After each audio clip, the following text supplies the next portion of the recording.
South Korea is traditionally a homogenous society, but a declining birth rate and a shortage of women here has led to a dramatic increase in the number of South Korean men choosing to marry foreign brides.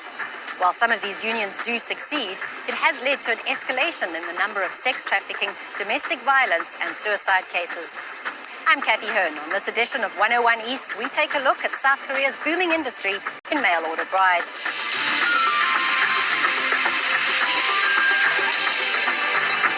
Welcome to those who've just joined us. This is Noteworthy. My name is Amuna. React with a purpose. So today, I wanted to look at some of the issues that may be plaguing the Black community here in America.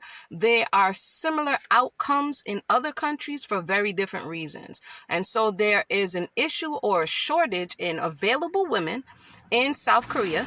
And we are seeing what's happening as a result. What are the men doing as a result? So let's continue to listen.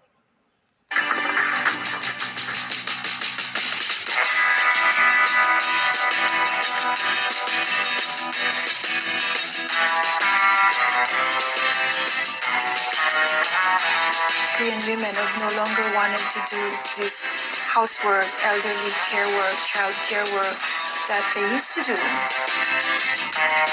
So this is South Korea. This is not Atlanta. And she's saying women no longer want to do housework, elderly care, and child care, right? Again, this is not Bankhead. This is South Korea. But let's continue to listen.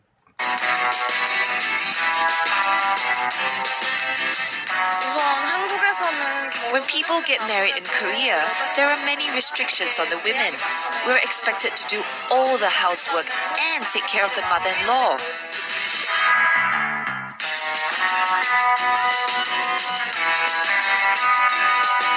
And that's how Korean men, through agencies, brokers, look for brides.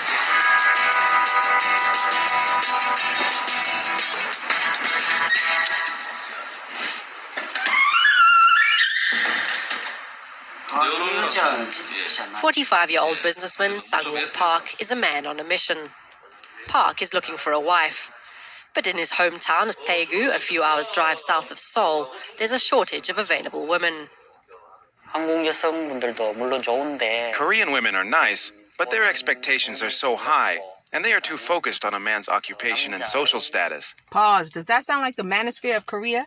He says they're nice, but their expectations are too high.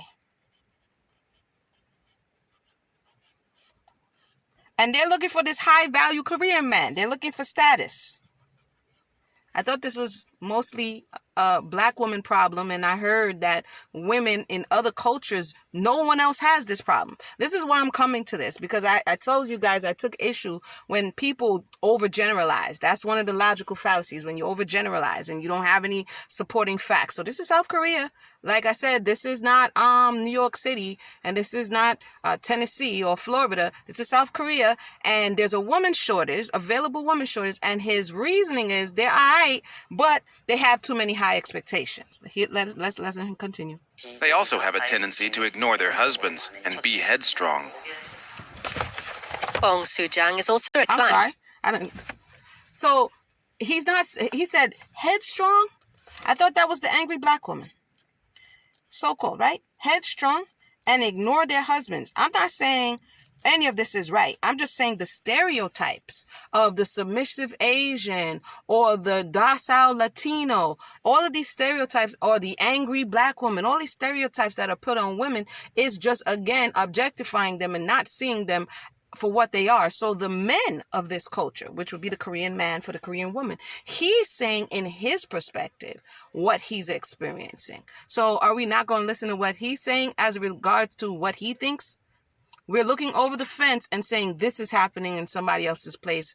And the reality is that it's a great shortage. I'm going to come on some other videos, but let's keep listening. The #1 marriage agency.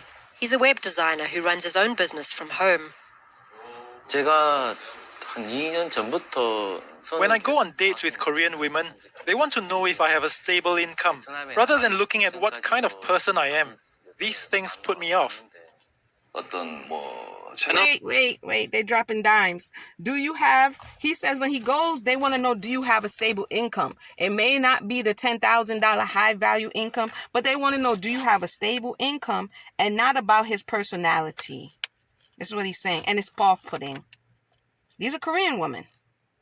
I'm writing this down.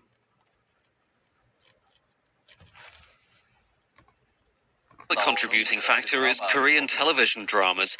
The heroes always depicted as perfect, so our women want someone close to that ideal image.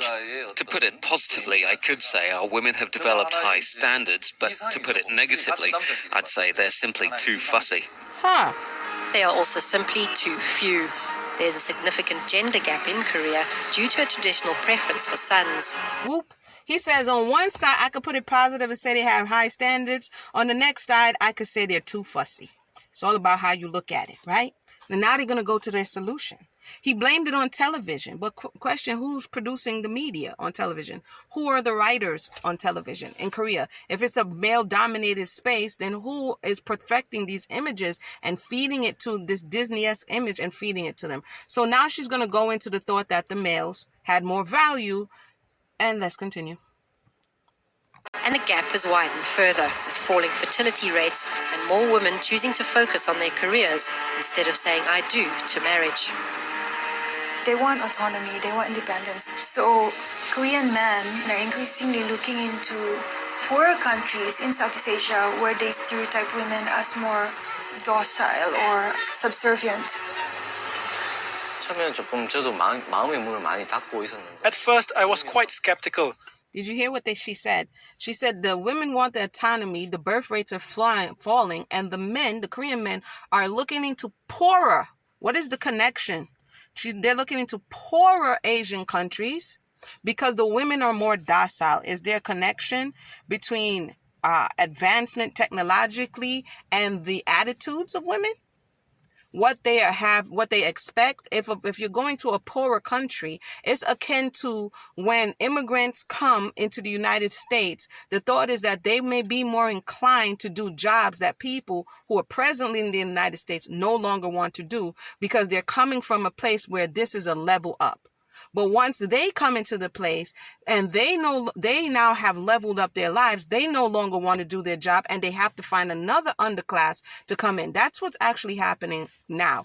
We can argue about that on another day, but if we look on the people who, for instance, if you go to another country because now the prices are too high to produce your goods and services and now it's too high in China, you say, okay, let me look at Taiwan, let me look at India, let me look at a place that I could produce this thing for less, right? And have to, because the people will take it because they have no really other options. This is what I'm hearing when you're talking about business, transactions, marriages, but that may just be me. You guys let me know your thoughts in the comments below. Because I heard and read a lot of negative things about these multicultural marriages. But slowly I changed my mind after seeing many happy mixed couples. Government statistics show international marriages in Korea have increased dramatically, especially in rural areas, where 1 in 3 men now has a foreign bride. It's a lucrative industry for marriage brokers like Hai Wong Choi, who I want to stop there. That's kind of what I wanted to pull out. Their solution is what we're hearing many people on this side say, that there is a surplus. Over there is a shortage of women. Over here, there's a surplus of women, melanated women, but the conversation around why and how and what the solution is kind of the same. Your price has gone too up. You have valued yourself too much. I can't reach that bar.